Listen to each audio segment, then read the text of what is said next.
Appreciate you being here today, Secretary Buttigieg. Appreciate your service to our country, and I'm very encouraged by the words I've heard today on members of both sides of the aisle, and by your words today about working together.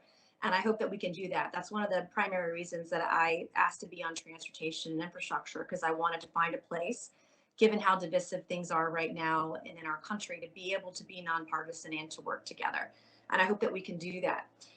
After looking briefly over the administration's Build Back Better plan, I want to take some time to ask you about two industries important to the folks that I represent in South Carolina's 1st Congressional District: aviation and waterways.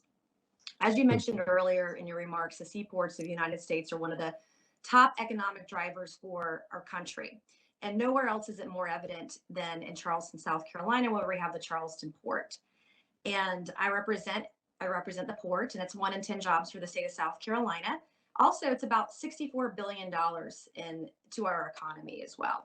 The impacts of the pandemic, as like all industries across the country, have had tremendous detrimental impact. And as global trade came to a halt last year, we were reminded of how important our ports and these gateways are to trade, to global supply chains. So my first question to you is, how does the administration plan to account for the needs of U.S. ports in the plan to build back better? Well, thank you for raising the importance of ports, which are unquestionably a vital part of our infrastructure. And I've had the pleasure of running across that beautiful bridge that's in your background and going right up past the Port of Charleston. I know how important that is to the Lowcountry. But also, ports are specific places in the U.S. that have consequences for us, even thousands or hundreds of miles inland, because they really benefit the entire economy. We need to make sure that our ports have the right level of technology in order to keep up with what's happening in industry. We need to make sure we're supporting the workers who are in these ports. And one of the things I viewed as very important in the rescue plan was making sure that we're supporting those workers who've been impacted by COVID. We need to make sure that as different kinds of automation or lower emissions technologies come, they're deployed in a way that's effective, but again, that also we're doing it in a way that's supportive of workers. And we need to recognize this is a national priority, whether you live close to a coast or not.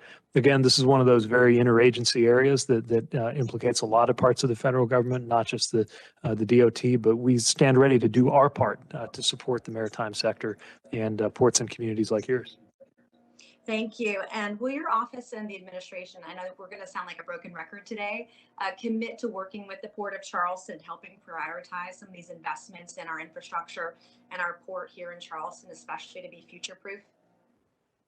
We'd welcome that opportunity. And again, these are the kinds of things I think we have an opportunity to make a step change in if we have the right level of ambition on the overall infrastructure package that we hope to move through. Right. And I only have a minute and a half left.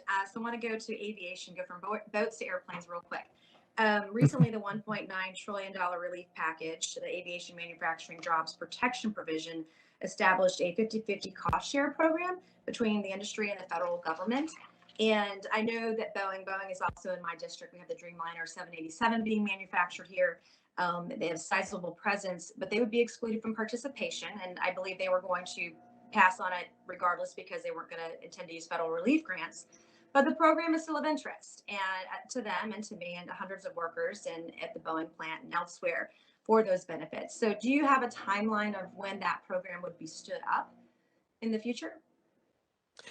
So this is one that falls within the DOT's responsibilities to prepare. As you know, the aviation industry support that was in the first 2 rounds of the payroll support program was in Treasury, although, of course, we've worked closely with them. But the aerospace manufacturing relief program that was funded in the rescue plan is set to be managed by the DOT. So we want to work as expeditiously as possible to implement that, and are doing everything we can to make sure that we meet all of the legal requirements and stand up the right capacity so that that can flow as quickly as possible, while balancing, of course, the need to be ironclad in our confidence that the taxpayer dollars are being protected and well spent. Right. And I just want to thank you for your time. You've literally been with us, I think, almost all day today. And the beautiful Ravenel Bridge that you see behind me, you have an open invitation to Charleston. I'll run that bridge with you, or maybe we could bike over it one day. We would love to have you down here and visit and tour. I'd love it. Thank you.